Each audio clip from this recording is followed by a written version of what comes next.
నీరే ముఖ్య ప్రధాన వనరు కాబట్టి నీరు లభించే ప్రాంతాల్లోనే సాధారణంగా జంతువులు ఎక్కువగా నివసిస్తూ ఉంటాయి.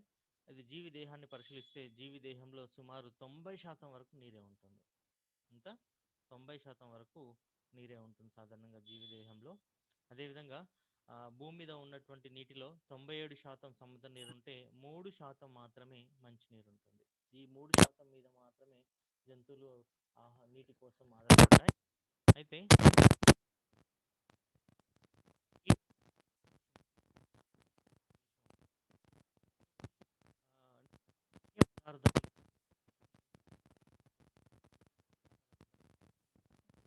వాయిస్ రావట్లేదు సార్, ఏదో సౌండ్ వస్తుంది.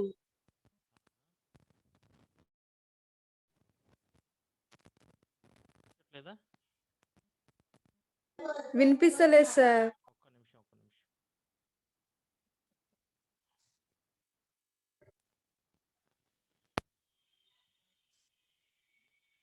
ఇప్పుడు వినిపిస్తుందా? లేదా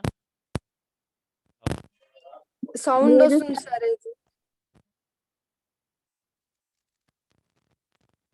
ఇప్పుడమ్మా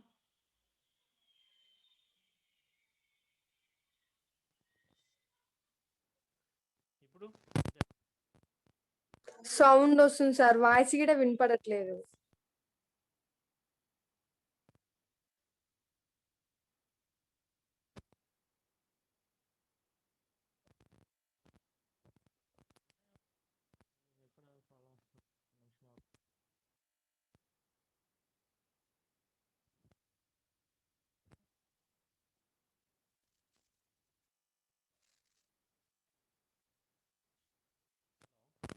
హలో ఇప్పుడు ఓకేనమ్మా? హలో, వినిపిస్తుందా వాయిస్? Okay sir. అయ్యా ఇలా ఏమైంది?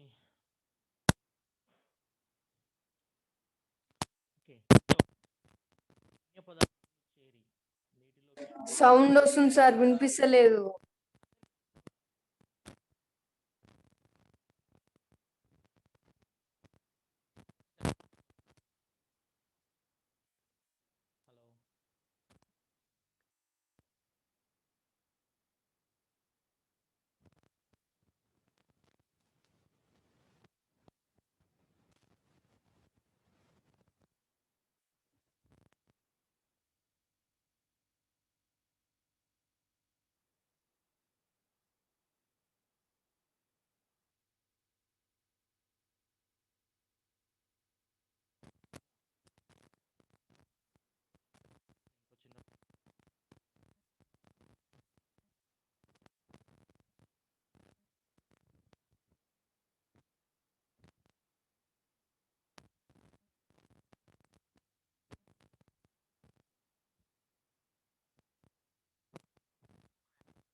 ఇప్పుడు ఓకేనా? వినిపిస్తుందా?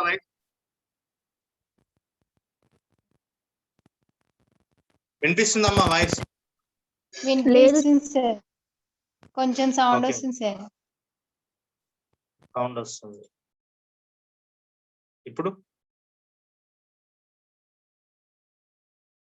ఇప్పుడు ఓకేనా? Okay sir. ఓకే. సో సుమారు 90% నీరు జీవుల దేహంలో ఉంటుంది. అయితే భూమి మీద లభించేటువంటి నీటిలో 97% సముద్ర నీరుగా ఉంటే 3% మాత్రం మంచి నీరుగా ఉంటుంది. అయితే నీటిలోకి ప్రవేశించేటువంటి ప్రతి అన్య పదార్థం నీటి యొక్క స్వభావాన్ని మారుస్తూ ఉంటుందమ్మా. ఇలా నీటిలో చేరిన అన్య పదార్థాల వల్ల నీరు తన స్వభావాన్ని కోల్పోతే దాన్ని నీటి కాలుష్యంగా పిలుస్తారు. అన్య పదార్థాలు నీటిలోకి చేరి నీటి యొక్క స్వభావాన్ని మార్చడాన్ని మనము నీటి కాలుష్యంగా పిలుస్తారు. అయితే ఈ స్వభావాన్ని మార్చేటువంటి ఏ కారకాన్నైనా, నీటి యొక్క సహజ స్వభావాన్ని మార్పు చేసే ఏ కారకాన్నైనా మనము నీటి కాలుష్య కారకంగా పిలుస్తాం. అర్థమైంది? నీటి కాలుష్యం అంటే ఏంటమ్మా? నీటిలోకి అన్య పదార్థాలు చేరి నీటి యొక్క రసాయన స్వభావాన్ని మార్చడాన్ని నీటి కాలుష్యం అంటారు.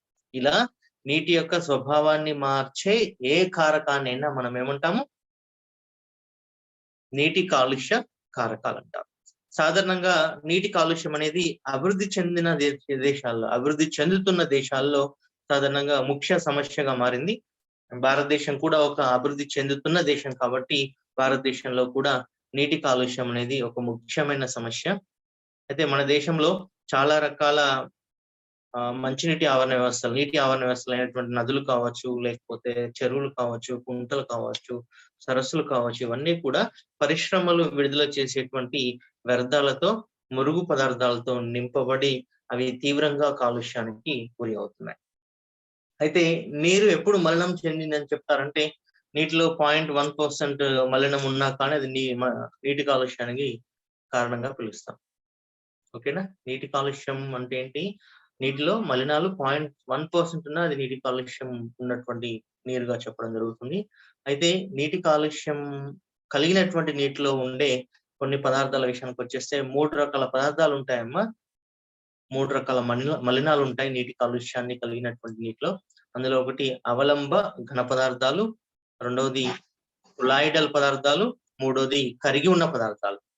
అవలంబ ఘన పదార్థాలు అంటే సస్పెండెడ్, తేలియాడేవి, తేలుతూ ఉంటాయి కదా నీళ్ళ మీద, అవి ఇసుక, మట్టి కావచ్చు, బంకమన్ను కావచ్చు. అట్లా కొలాయిడల్ పదార్థాలు అంటే దానికి ఎగ్జాంపుల్ వచ్చేసి మల పదార్థాలు, అదేవిధంగా బట్టలు, కాగిత పీచు, బ్యాక్టీరియా ఇట్లాంటివి అన్నట్టు. నెక్స్ట్ కరిగి ఉన్న పదార్థాలు అంటే నీటిలో ఉండే పోషకాలు కావచ్చు, ఆక్సిజన్ కావచ్చు, కార్బన్ డైఆక్సైడ్ కావచ్చు, నైట్రేట్స్ కావచ్చు, ammonia, phosphate, sodium, calcium, magnesium, bicarbonates, carbonates ఇవన్నీ కూడా నీటిలో కలిగి ఉన్నటువంటి మలినాలు. సో ఇలా ఇవన్నీ మలినాలు నీటిలో ఉండడం వల్ల నీరు అనేది కాలుష్యానికి గురి అవుతుంది.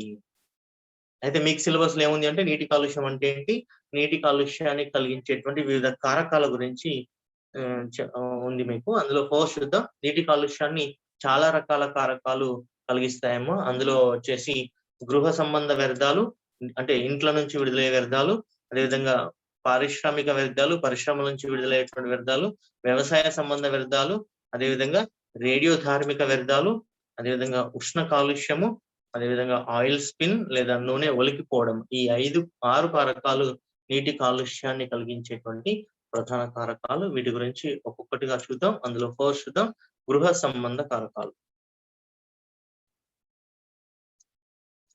Okay, 1 minute. గృహ సంబంధ కారకాలు సాధారణంగా పెద్ద పెద్ద నగరాలు కావచ్చు, పట్టణాలు కావచ్చు, ఈవెన్ గ్రామాలు కావచ్చు, వీటన్నిటిలో ప్రధానమైనటువంటి నీటి కాలుష్య కారకం ఏంటి అంటే ఇంటి నుంచి విడుదలయ్యేటువంటి లేదా గృహాల నుంచి విడుదలయ్యేటువంటి మురుగు. అంతే కదా? మనం ఇళ్లలో డ్రైనేజ్ పైపులన్నీ ఏం చేస్తాము? బయట ఏముంటుంది? బయట ఏముంటుందమ్మా? ఇంటి బయట సైడ్ కాలువలు ఉంటారు కదా, అవి ఉంటాయి. వాటిలోకి విడుదల చేస్తాం. అవన్నీ మళ్ళీ వెళ్ళి ఎక్కడికి వెళ్తాయి? ఊరు బయట ఉండే చెరువులోకి, కుంటలోకి విడుదలవుతాయి. అంటే ఇండైరెక్ట్ గా మన ఇంట్లో విడుదలైనటువంటి వ్యర్థాలతో కూడినటువంటి నీరు చివరికి ఎక్కడ కలుస్తుంది? ఏదో ఒక కుంటలోకో చెరువులో కలుస్తుంది. అలా కుంట లేదా చెరువు అనేది నీటి కాలుష్యానికి గురి అవుతుంది. ఇలా పెద్ద పెద్ద నగరాలు కావచ్చు, పట్టణాలు కావచ్చు, ఈవెన్ చిన్న చిన్న గ్రామాలు కావచ్చు, వీటన్నిటిలో నీటి కాలుష్యానికి ప్రధాన కారణం ఏంటి అంటే గృహాల నుంచి విడుదలయ్యేటువంటి వ్యర్థము లేదా మురుగు. ఇందులో సాధారణంగా మానవుల లేదా జంతువుల వ్యర్థాలు ఉంటాయి. అదేవిధంగా ఈ కిచెన్ వేస్టేజెస్ ఉంటాయి. అయితే ఈ వ్యర్థాలు అనేవి సాధారణంగా మంచినీటి కుంటలో కానీ లేదా ఒక్కోసారి నదుల్లో కానీ లేదా సముద్రాల్లో కానీ వెళ్ళి కలుస్తాయి. అయితే ఈ మురుగులో కేవలం 0.1% మలినాలు ఉన్నప్పటికీ, కేవలం 0.1% మలినాలు ఉంటాయమ్మా. అయినప్పటికీ ఇవి మానవ వినియోగానికి అంటే నేరుగా వీటిని వినియోగించడానికి వీలు కాదు, నిరుపయోగంగా ఉంటాయి. కాబట్టి ఈ మరుగుని శుద్ధీకరణ చేసి అందులోని ఘన పదార్థాన్ని తొలగించి తిరిగి వాటిని వాడుకోవచ్చు. అదేవిధంగా అంటే ఘన పదార్థాలు అయితే సులభంగా తొలగించవచ్చు, కానీ నీటిలో కరిగి ఉన్నటువంటి నైట్రేట్లు కావచ్చు, ఫాస్ఫేట్ కావచ్చు, అమ్మోనియా, సోడియం, కాల్షియం వంటి పోషక పదార్థాలని, అదేవిధంగా విషపూరిత అయాన్లని, అదేవిధంగా సేంద్రియ వ్యర్థ పదార్థాలని తొలగించడం చాలా కష్టం. ఎందుకంటే ఇవి నీటిలో కరిగి ఉంటాయి కాబట్టి వీటిని తొలగించడం కష్టం. అందువల్ల అయితే ఇంకొక విషయం ఏంటంటే గృహ సంబంధ మురుగులో సాధారణంగా జీవుల చేత సులభంగా విచ్ఛిన్నమయ్యేటువంటి కర్బన పదార్థాలు ఉంటాయి. కాబట్టి అవి తొందరగా సూక్ష్మ జీవుల చర్య వల్ల కుళ్ళిపోతాయి. అదే సమయంలో గృహ సంబంధ వ్యర్థాలలో ఈ వ్యర్థాలతో పాటు కొన్ని వ్యాధికారక సూక్ష్మ జీవులు కూడా ఉంటాయి. అయితే వీటిని శుద్ధం చేయకుండా నీటి ఆవాసాల్లోకి విడుదల చేసినట్లయితే ఆ నీటిని ఎవరైతే తాగడానికి వాడతారో ఆ నీటి ద్వారా, కలుషిత నీటి ద్వారా కొన్ని రకాల వ్యాధులు వారిలో కలుగుతాయమ్మా. వాటిలో ముఖ్యమైనవి టైఫాయిడ్ కావచ్చు, అతిసారం కావచ్చు, కామెర్లు, జాండీస్ కావచ్చు, కలరా వంటి వ్యాధులు ఈ శుభ్రం చేయని నీటి ద్వారా వాళ్ళకి కలుగుతాయి. సో ఇలా మురుగునీరు అనేది, గృహ సంబంధ మురుగునీరు అనేది ఒక ప్రధానమైనటువంటి నీటి కాలుష్య కారకం. ఆ తర్వాత పారిశ్రామిక వ్యర్థాలు, రెండో రకమైనటువంటి వ్యర్థాలు కూడా నీటి కాలుష్యానికి కారణమవుతాయి. అందులో ఒకటి పారిశ్రామిక వ్యర్థాలు. సో నీటి కాలుష్యాన్ని కలిగించే కారకాల్లో పారిశ్రామిక వ్యర్థాలు కూడా ముఖ్యమైనవమ్మా. అయితే పారిశ్రామిక లేదా పరిశ్రమలు సాధారణంగా వాటి ఉత్పత్తి సమయంలో కొన్ని రకాల వ్యర్థాలని విడుదల చేస్తాయి. ఈ వ్యర్థాలని నేరుగా నీటి ఆవాసాల్లోకి విడుదల చేయడం వల్ల నదులు కావచ్చు, లేదా మంచినీటి కాలువలు కావచ్చు, లేదా జలాశయాలు కావచ్చు, కుంటలు, చెరువులు కావచ్చు కలుషితం అవుతున్నాయి. అయితే సాధారణంగా పరిశ్రమల నుంచి విడుదలయ్యేటువంటి వ్యర్థాలలో చాలా రకాల కర్బన పదార్థాలు ఉంటాయి. నూనెలు ఉంటాయి, గ్రీజులు ఉంటాయి, లోహ వ్యర్థాలు ఉంటాయి, అదేవిధంగా విషపూరిత పదార్థాలు ఉంటాయి. సో వీటన్నిటిని నేరుగా విడుదల చేయడం వల్ల ఆ నీటి ఆవాసంలో ఉండే సూక్ష్మజీవులు కావచ్చు, జంతువులు కావచ్చు సులభంగా చనిపోయే అవకాశం ఉంటుంది. నెక్స్ట్ ఇంకొక విషయం ఏంటంటే పారిశ్రామిక వ్యర్థాలలో క్షయం కాని వ్యర్థ పదార్థాలు ఉంటాయి. అంటే జీవుల చేత, ఇప్పుడు దానికి బయోడిగ్రేడబుల్ అంటారు, జీవక్షయం కాని వ్యర్థాలు ఉంటాయి. కాబట్టి అవి సూక్ష్మజీవుల చేత కూడా చిన్న చిన్న ముక్కలు కావు. ఎందుకంటే వీటిలో హానికరమైనటువంటి లోహాలు ఉంటాయి. ఆర్సెనిక్ కావచ్చు, పాడ్మియం, కాపర్, అదేవిధంగా క్రోమియం, జింక్, నికెల్ వంటి భారలోహాలు ఉంటాయి. ఈ భారలోహాలు ఏ సూక్ష్మజీవి చేత కూడా విచ్ఛిన్నం కావు. ఇవి నేరుగా జీవుల దేహంలోకి వెళ్ళి వివిధ రకాల వ్యాధుల్ని కలిగిస్తాయి.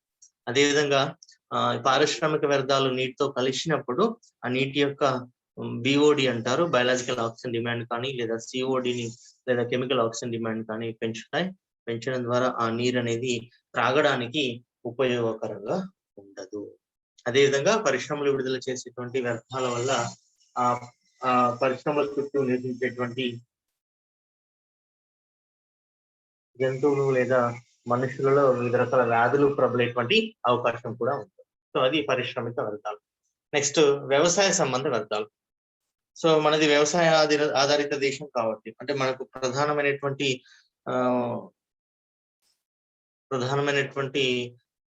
ఏమంటారు దాన్ని, జనరల్ గ్రామాల్లో ఎక్కువ శాతం జనాలు దేని మీద డిపెండ్ అవుతారమ్మా, వ్యవసాయం కోసమే కదా. కాబట్టి మన దేశంలో వ్యవసాయ ఉత్పత్తులను పెంచడం కోసం అనేక రకాలైనటువంటి పద్ధతుల్ని వాడుతూ ఉన్నారు. ఎందుకంటే దిగుబడి రావాలి, మనకు ఎకరానికి 40 బస్తాలు రావాలి. కాబట్టి నూతన పద్ధతులను అవలంబించి పంట ఉత్పత్తిని పెంచడం కోసం వివిధ రకాల క్రిమి సంహారక మందులు కావచ్చు, అదేవిధంగా అకర్బన ఎరువులు కావచ్చు, అంటే నైట్రోజన్, ఫాస్ఫరస్, పొటాష్ వంటి ఎరువులు కావచ్చు వాడడం జరుగుతుంది. ఆ వాడకం కూడా అవసరమైన దానికంటే ఎక్కువ రేట్లు వాడడం జరుగుతుంది. ఎందుకంటే హరిత విప్లవ సమయంలో ఎప్పుడైతే ఆహార ధాన్యాల కొరత ఏర్పడిందో, ఆహార ధాన్యాల కొరతను తగ్గించడానికి, ఆహార ధాన్యాల ఉత్పత్తిని పెంచడానికి భారతదేశంలో హరిత విప్లవం అనే విప్లవం బయలుదేరిందమ్మా. ఆ విప్లవంలో ఏంటి అంటే అధిక మోతాదులో ఎరువులు, అదేవిధంగా క్రిమి సంహారక మందులను వాడడం ద్వారా పంట ఉత్పత్తిని పెంచడం అన్నట్టు. ఇలా హరిత విప్లవ కాలంలో భారతదేశంలో వ్యవసాయ వ్యర్థాలు ఎక్కువగా పెరిగాయి. సో ఆ వ్యవసాయ వ్యర్థాలలో ముఖ్యమైనవి కీటక నాశనలు, కలుపు మొక్కల నాశనలు, శిలీంద్ర నాశనలు, వీటన్నిటిని కూడా ఎక్కువగా ఉపయోగిస్తున్నారు. ఇవి ఉపయోగించడం వల్ల మొక్కలకు చాలా తక్కువ వినియోగించుకుంటాయి, మిగతా అంతా కూడా నీటిలోకి ప్రవేశించి నీటిని కలుషితం చేస్తున్నాయి. సో ఈ నీరు ఎప్పుడైతే మళ్ళీ ఈ నీటిని కలిగినటువంటి, ఈ రసాయనాలు కలిగినటువంటి మంచినీటిని ఎప్పుడైతే త్రాగుతారో ఆ నీటి ద్వారా వారిలోకి చేరి అనారోగ్యానికి కారణమవుతున్నాయి. అదేవిధంగా ఈ హానికర రసాయనాలు చెరువుల్లోకి లేదా జలాశయాల్లోకి ప్రవేశించినప్పుడు అక్కడ ఉండేటువంటి జలచరాలు కూడా హాని చేస్తున్నాయి. తద్వారా వాటి సంఖ్యను తగ్గిస్తున్నాయి. కాబట్టి వ్యవసాయ సంబంధ వ్యర్థాలలో తక్కువగా వాడడం ద్వారా లేదా అంటే వ్యవసాయ ఉత్పత్తుల కోసం వాడేటువంటి రసాయనాలను విచక్షణ రహితంగా కాకుండా అవసరమైనంత వరకే వాడడం ద్వారా మనం కొంతవరకు నీటి కాలుష్యం వల్ల కలిగేటువంటి ప్రభావాల్ని తగ్గించే అవకాశం ఉంటుంది. సో అది వ్యవసాయ సంబంధ వ్యర్థాలు. ఇక నెక్స్ట్ వన్ రేడియో ధార్మిక వ్యర్థాలు. సో అణు కర్మాగారాల్లో సాధారణంగా ఏం చేస్తారమ్మా? అణు కర్మాగారాల్లో వివిధ రకాల రసాయనాలను ఉపయోగిస్తారు. సో ఆ అణు కర్మాగారాల్లో అణుశక్తి ఉత్పత్తి జరిగేటప్పుడు వివిధ రకాల రేడియో పదార్థాలు విడుదలవుతూ ఉంటాయి. రేడియో ధార్మిక పదార్థాలు విడుదలవుతాయి. ఈ రేడియో ధార్మిక పదార్థాలు నీటిలోకి చేరి అక్కడ నుంచి ఆహార గొలుసు ద్వారా జంతువుల్లోకి చేరి జంతువుల్లో వివిధ రకాల మార్పులను లేదా ఉత్పరివర్తనాలను కలిగిస్తాయి. అయితే రేడియో ధార్మిక వ్యర్థాలని సాధారణంగా ఏం చేయాలంటే భూమిలో పెద్ద గుంటను చేసి అందులో ఉన్న పూడ్చాలి లేదా సముద్రం అడుగు భాగంలో 500 మీటర్ల లోతులో నిక్షిప్తం చేయాలి. అప్పుడే వాటిని ప్రాపర్ గా డిస్పోజ్ చేసినట్టు. కానీ అలా కాకుండా ప్రాపర్ గా డిస్పోజ్ చేయకపోతే రేడియో ధార్మిక పదార్థాలను సరైన పద్ధతిలో వాటిని నిర్వీర్యం చేయకపోతే అవి విడుదల చేసేటువంటి రేడియో ధార్మిక కిరణాల వల్ల మానవుడి దేహంలో చర్మ క్యాన్సర్లు కలిగే అవకాశం ఉంటుంది. కాబట్టి క్యాన్సర్లు కలగకుండా ఉండడం కోసం వాటిని సరైన పద్ధతిలో వాటిని నిర్వీర్యం చేయడం అనేది మంచి పద్ధతి. అందుకోసం వాటిని సురక్షిత పెట్టెల్లో కానీ అదేవిధంగా లోతుగా ఉండే భూముల్లో కానీ లేదా సముద్రం అడుగు భాగంలో కానీ నిక్షిప్తం చేయడం ద్వారా వాటి వల్ల కలిగేటువంటి నష్టాన్ని కొంతవరకు నివారించవచ్చు. నెక్స్ట్ ఉష్ణ కాలుష్యం. సాధారణంగా థర్మల్ విద్యుత్ కేంద్రాల్లో అంటే ఏంటమ్మా? బొగ్గును మండించడం ద్వారా వచ్చిన వేడిని ఉపయోగించి వాళ్ళు ఏం చేస్తారు? నీటిని మసలు పెడతారు. ఆ నీరు మసలు పెట్టినప్పుడు మనకి ఏమొస్తుంది? ఆవిరి వస్తుంది కదా. ఆవిరి అంటే గాలి లాగానే వస్తుంది కదా. ఆవిరి ఏం చేస్తుంది? ఆ టర్బైన్స్ ఫ్యాన్స్ తిప్పడం వల్ల మన కరెంట్ తయారవుతుంది. అట్లా థర్మల్ విద్యుత్ కేంద్రాల్లో నీటిని శీతలీకరణగా వాడతారు, చల్లబరచడానికి వాడతారు. ఇలా శీతలీకరణగా వాడినప్పుడు ఆటోమేటిక్ గా నీళ్ళు ఏమవుతాయి? వేడెక్కుతాయి. ఈ వేడెక్కిన నీళ్ళని ఏం చేస్తున్నారు? నేరుగా విద్యుత్ కేంద్రాల నుంచి నేరుగా చుట్టూ ఉన్న పరిసరాల్లోకి విడుదల చేస్తారు. అలా విడుదల చేయడం వల్ల చుట్టూ ఉన్న పరిసరాల్లోని సున్నితమైనటువంటి జీవులు చనిపోవడం జరుగుతుంది. కాబట్టి అదేవిధంగా ఈ వేడి నీటిని సహజ జలాశయాల్లోకి చెరువుల్లోకి విడుదల చేయడం వల్ల అందులో ఉండేటువంటి ఆక్సిజన్ శాతం కూడా తగ్గి జలచరాలకు శ్వాస సంబంధ ఇబ్బందులు కలిగి అవి చనిపోవడం జరుగుతుంది. కాబట్టి రేడియో థర్మల్ విద్యుత్ కేంద్రాల్లో నీటిని విడుదల చేసినప్పుడు వాటిని చల్లబరిచి, కూలింగ్ టవర్స్ ఉంటాయి వాటిని చల్లబరిచి అప్పుడే విడుదల చేస్తే కొంతవరకు ఉష్ణ కాలుష్యం వల్ల కలిగే నష్టాన్ని నివారించవచ్చు. ఇక నెక్స్ట్ వన్ లాస్ట్ కారకం ఆయిల్ స్పిల్ లేదా నూనె ఒలికిపోవడం. సాధారణంగా మన దగ్గర పెట్రోల్ తయారవుతుందమ్మా. పెట్రోల్ కానీ డీజిల్ కానీ తయారు కాదు. ఎక్కడ తయారవుతుంది? దుబాయ్ అట్లాంటి దేశాల్లో, దుబాయ్ లాంటి దేశాల్లో తయారవుతుంది. సో అట్లాంటి దేశాల్లో తయారైనటువంటి పెట్రోల్ కావచ్చు, డీజిల్ కావచ్చు, కిరోసిన్ వంటి శిలాజ ఇంధనాలని వేరే దేశాలకు తరలిస్తూ ఉంటారు. పడవల ద్వారా లేదా బోట్ల ద్వారా, ఓడల ద్వారా తరలిస్తూ ఉంటారు సముద్రం సహాయంతో. ఇలా తరలించే సమయంలో ఒక్కోసారి ఏమవుతాయి? ప్రమాదాలు. మనకు రోడ్ల మీద ఎట్లయితే యాక్సిడెంట్ జరుగుతాయో అక్కడ కూడా ఒక్కోసారి సముద్రం లోపల వచ్చే అలల వల్ల అవి మునిగిపోతాయి అన్నట్టు, ఆ ఓడలు కానీ పడవలు కానీ. సో ఇలా శిలాజ ఇంధనాలను రవాణా చేసే క్రమంలో ఒక్కొక్కసారి ప్రమాదాలు జరిగి ఈ శిలాజ ఇంధనాలు అనేవి సముద్రంలోకి ఒలికిపోవడం జరుగుతుంది, కారిపోతుంది, సముద్రంలోకి ఒలికిపోతుంది అన్నట్టు. అలా ఒలికిపోవడాన్ని మనం ఏమంటామంటే ఆయిల్ స్పిల్ లేదా నూనె ఒలికిపోవడం అంటారు. ఇలా సముద్ర ఉపరితలంలో నీరు ఒలికిపోవడంలో ఏమవుతుందమ్మా? ఆ నీటిపై, సముద్ర నీటిపై ఈ నూనె అంతా కూడా లేదా ఆయిల్ అంతా కూడా ఒక తెట్టు లాగా ఏర్పడుతుంది. దీనివల్ల ఏమవుతుంది? సూర్యరశ్మి అనేది, కాంతి అనేది లోపలికి వెళ్ళకపోవడం వల్ల లోపల ఉండే సూక్ష్మజీవులు కానీ, జంతువులు కానీ, మొక్కలు కానీ కిరణ సమీకరణ జరపక అవి చనిపోతాయి అన్నట్టు. అందువల్ల ఈ కలుషిత అంటే నేరుగానేమో మన కాంతిని లోపలికి వెళ్లకుండా చేయడం ద్వారా కిరణ సంయోగక్రియను తగ్గించి జీవులు చనిపోయేటట్టు చేస్తాయి. ఇంకోటి జలచరాలు కూడా చనిపోయేటట్టు చేస్తాయి అన్నట్టు. అయితే ఈ మధ్య కాలంలో ఈ ఆయిల్ స్పిల్ వల్ల సముద్రంలో ఒలికిపోయిన నూనెను తొలగించడానికి ఒక సూక్ష్మ జీవిని తయారు చేశారమ్మా. ఆ సూక్ష్మ జీవి ఏం చేస్తుందంటే ఈ నూనెను తినేస్తుంది అన్నట్టు. ఓకేనా, నూనెను తినేటువంటి సూక్ష్మ జీవులను కూడా తయారు చేస్తున్నారు శాస్త్రవేత్తలు. సూడోమోనాస్ బ్యాక్టీరియానా సార్? సూడోమోనాస్ పుటిడా అంటారు. ఆ బ్యాక్టీరియా సహాయంతో ఈ సూక్ష్మ జీవుల్ని ఉపయోగించి సముద్ర ఉపరితలంలో ఒలికిపోయినటువంటి నూనెను తొలగిస్తూ ఉన్నారు. తద్వారా ఆయిల్ స్పిల్ వల్ల కలిగేటువంటి నీటి కాలుష్యాన్ని నియంత్రిస్తున్నారు. సో ఇవి మొత్తానికి ప్రధాన నీటి కాలుష్య కారకాలు ఇదమ్మా 6. అందులో ఒకటి గృహ సంబంధ వ్యర్థాలు. జనరల్ క్వశ్చన్ ఇది, జనరల్ గా రాయొచ్చు మీరు. ఓకేనా, ఇవి 6 రకాలు. ఇక నెక్స్ట్ యూట్రాఫికేషన్. నెక్స్ట్ ఏంటి? యూట్రాఫికేషన్. యూట్రాఫికేషన్ అంటే మామూలుగా సరస్సు కొత్తగా ఏర్పడ్డప్పుడు, సరస్సు కానీ కుంట కానీ కొత్తగా ఏర్పడ్డప్పుడు నీళ్ళు ఎలా ఉంటాయి? అందులో వాటర్ ఎలా ఉంటుంది? నీట్ గా ఉంటుంది, క్లియర్ గా ఉంటుంది వాటర్. ఎందుకంటే వాటర్ లో ఎలాంటి సూక్ష్మజీవులు కానీ మొక్కలు కానీ జంతువులు కానీ ఏర్పడవు కాబట్టి ఆ నీళ్లు ఎలా ఉంటాయి? స్వచ్ఛంగా ఉంటాయి. కానీ ఆ నీటిలోకి కొత్తగా ఏర్పడ్డ చెరువులోకి లేదా సరస్సులోకి వివిధ ఆవాసాల నుంచి వివిధ మార్గాల ద్వారా నీరు పోషక పదార్థాలతో కూడిన నీరు ఆ చెరువులోకి ప్రవేశించడం వల్ల ఆటోమేటిక్ ఏమవుతుంది? ఇప్పుడు కొత్తగా ఏర్పడ్డ నీరు ఎలా ఉంటుందని తేటగా ఉంటుంది, క్లియర్ గా ఉంటుంది. కాబట్టి క్లియర్ గా ఉంటుంది కాబట్టి అందులో పోషకాలు తక్కువగా ఉంటాయి కాబట్టి అందులో జంతువులు ఉండవు. కానీ కాలక్రమేణా ఆవాసానికి దగ్గరగా ఉండేటువంటి ఆవాసాల నుంచి నీరు నైట్రేట్ ఫాస్ఫేట్ తో కూడినటువంటి పోషక పదార్థాలను కలిగిన నీరు చిన్న చిన్న పిల్ల కాలువల ద్వారా ఏమవుతుంది? ఇప్పుడు వర్షం పడ్డప్పుడు మన ఊర్లలో ఉన్నంత నీరంతా ఎక్కడికి వెళ్తుందమ్మా? సరస్సులోకి వెళ్తుందిగా. ఆ నీళ్లతో పాటు ఏం వెళ్తాయి? నైట్రేట్స్ కానీ ఫాస్ఫేట్ వంటి పోషకాలు వెళ్తా ఉంటాయి. ఈ నైట్రేట్స్ ఫాస్ఫేట్స్ ఎప్పుడైతే ఆ చెరువులోకి వెళ్తాయో వెళ్ళగానే ఆ చెరువు లోపల ఉండే శైవలాలు ఇతర చిన్న చిన్న మొక్కలన్నీ కూడా ఈ నైట్రేట్ అండ్ ఫాస్ఫేట్ అనే పోషకాలను ఉపయోగించుకొని బాగా అభివృద్ధి చెందుతాయి. కొన్ని రోజులకు ఏమవుతుంది? ఆ సరస్సునంతా కూడా కప్పేస్తాయి.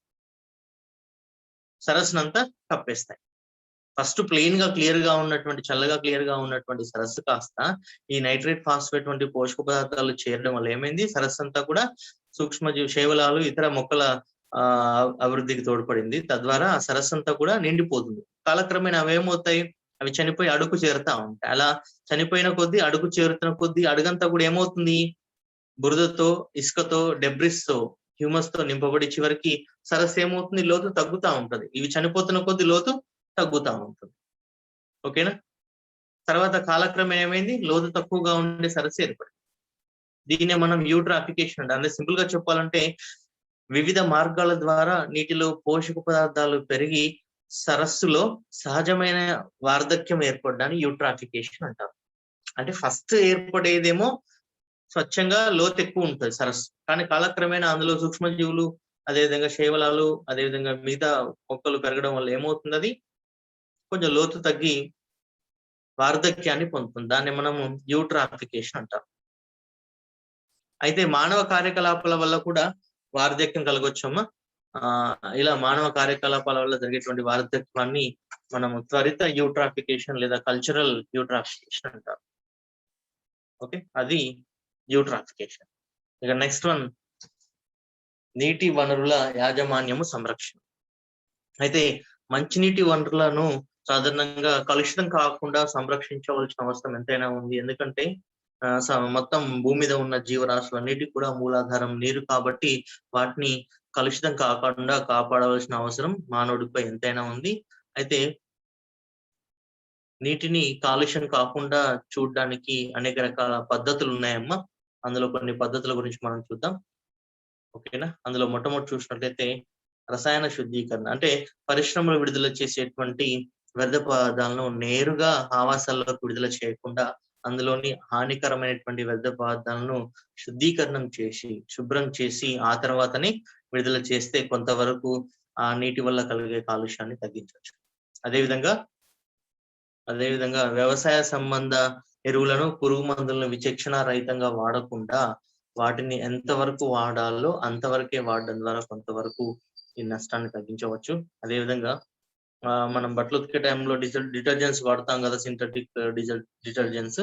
సో అలా కాకుండా సింథటిక్ డిటర్జెంట్ల అవి కాకుండా సులభంగా నేలలో కలిసిపోయేటువంటి డిటర్జెంట్స్ ని వాడడం ద్వారా కొంతవరకు నీటి కాలుష్యాన్ని తగ్గించవచ్చు. అదేవిధంగా జంతు కళేబరాలని నేరుగా జలావాసాల్లోకి విడుదల చేయకుండా, అంటే చెరువుల్లోకి, నదుల్లోకి కాకుండా భూమిలో పూడ్చివేయడం ద్వారా కొంతవరకు కాలుష్యాన్ని తగ్గించవచ్చు. అదేవిధంగా జంతు సంబంధ వ్యర్థాలు, అంటే పశువు పేడ కావచ్చు, మిగతా జంతువుల పేడ వ్యర్థ పదార్థాలని బయోగ్యాస్ ప్లాంట్ కోసం వాడుకోవడం ద్వారా కొంతవరకు ఉపయోగించవచ్చు. అదేవిధంగా ఎరువుగా వాడుకోవడం ద్వారా కూడా కొంతవరకు నష్టాన్ని తగ్గించవచ్చు. అదేవిధంగా నదులు, చెరువులు, కుంటల వంటి లేదా సరస్సుల వంటి జలావాసాలని అప్పుడప్పుడు శుభ్రం చేయడం ద్వారా కొంతవరకు వీటిని నివారించవచ్చు, కాలుష్యాన్ని. అదేవిధంగా నీటి కాలుష్యాన్ని నివారించడానికి నదుల వెంబడి చెట్లు, పొదలు పెంచడం ద్వారా కొంతవరకు తగ్గించవచ్చు. అదేవిధంగా నీటి కాలుష్యాన్ని తగ్గించడానికి తోడ్పడేటువంటి వివిధ రకాల అవగాహన కార్యక్రమాలని ప్రజల్లో కల్పించడం ద్వారా కొంతవరకు నీటి కాలుష్యాన్ని తగ్గించవచ్చు. అదేవిధంగా పరిశ్రమల నుంచి, ఆసుపత్రుల నుంచి విడుదలయ్యేటువంటి లేదా పట్టణాల నుంచి విడుదలయ్యే వ్యర్థ పదార్థాలను రీసైకిల్ చేయడం ద్వారా, రీసైకిల్ చేసిన తర్వాతనే వాటిని పడేయడం ద్వారా కొంతవరకు నివారించవచ్చు. అదేవిధంగా కాలుష్యాన్ని నివారించడానికి 4R 4 Rలు అంటే recycle, reduce, reuse and recover. ఈ 4 Rలను రీసైకిల్ చేయడం అంటే వాడిన వస్తువుని మళ్ళీ వాడడం. రీయూజ్ అంటే కూడా అదే సేమ్. రీసైకిల్ చేయడం అంటేనేమో ఇప్పుడు సపోజ్ ప్లాస్టిక్ బాటిల్స్ ఉన్నాయమ్మా, మీరు వాటర్ పడేసిన తర్వాత ఏం చేస్తారు, వాటిని కరిగించి మళ్ళీ బాటిల్ తయారు చేస్తారు, అది రీసైకిల్. రీయూజ్ ఉంది. రీయూజ్ అంటే ఇప్పుడు ఇంతకు ముందు సపోజ్ మీకు గాజు స్ప్రైట్స్, థమ్స్అప్స్ ఉన్నాయి కదా బాటిల్స్, ప్లాస్టిక్ కాకుండా గాజుతో తయారైన బాటిల్స్ ఉన్నాయి చూడండి, వాటిని ఏం చేస్తాం, మనం రీయూజ్ చేస్తాం. మనం తాగిన తర్వాత వాళ్ళు తీసుకుపోతారు, వాటిని క్లీన్ చేసి మళ్ళీ అందులోనే ఫిల్ చేసి సీల్ చేస్తారు అన్నమాట. అట్లా. అండ్ రెడ్యూస్, వాడకాన్ని తగ్గించడం. ఇవన్నీ చేయడం ద్వారా కొంతవరకు మనము నీటి కాలుష్యం వల్ల కలిగే నష్టాన్ని తగ్గించవచ్చు. కాబట్టి ఎందుకంటే నీరు అనేది మనం పునరుద్ధరించలేనటువంటి వనరు, అంటే తిరిగి మనం కొత్తగా తయారు చేయలేం కదా, ల్యాబ్లలో నీటిని మనం తయారు చేయలేం కదా. కాబట్టి ఈ నీటిని మనము విచక్షణతో వాడుకోవడం ద్వారానే కాలుష్యం కాకుండా చూడవలసిన బాధ్యత మనందరి మీద ఉంది. కాబట్టి నీటి కాలుష్యాన్ని కలిగించే వివిధ రకాల కారకాలని మనము అవగాహనతో తగ్గించుకోవడం ద్వారా నీటి కాలుష్యం వల్ల కలిగే నష్టాన్ని భవిష్యత్తులో తగ్గించే అవకాశం ఉంటుంది. ఇది నీటి కాలుష్యము, దానికి సంబంధించినటువంటి యాజమాన్యము, సంరక్షణ. ఇక నెక్స్ట్ క్లాస్ లో మిగతా టాపిక్ ఉంది, అది చెప్పేస్తే టోటల్ సిలబస్ అయిపోతున్నాం. ఓకేనా? రైట్. Thank you.